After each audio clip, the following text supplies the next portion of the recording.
Within seconds of that unthinkable tragedy at a Rochester Hills splash pad Saturday, help was on the way. Oakland County Sheriff Michael Bouchard credits their Live911 technology with a quicker response after a shooter wounded 9 people. A sergeant was in that area, heard the actual 911 call, and immediately self-deployed and got there within a minute, minute and a half of the actual call, even before it went out over the radio. But we never dreamt that it would actually save lives. And just like what happened in your incident, it gives us all pride at higher ground because we keep seeing this over and over again. When officers are allowed to have more information, it improves outcomes. Jake White is the communications director for Higher Ground, the software company which produced the Live911 technology. Okay, 10-4. I'm 97 northbound Harbor now, and I think I have the block travel standby for the plate. Based out of California, Higher Ground started Live911 more than 3 years ago.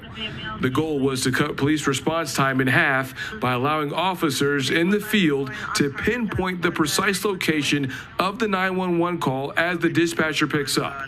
The officer can drive their patrol car to the location before the caller hangs up.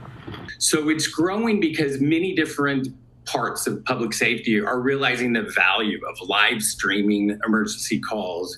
It truly cuts down time.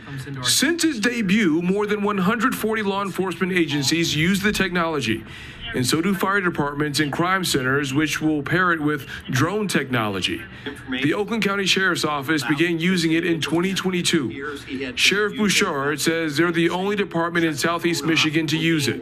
Seconds matter in life-threatening or dangerous situations, and having this Live911 operation allows our folks to hear it and go in a more expeditious fashion. You know, it paid for itself, in my opinion, just on Saturday.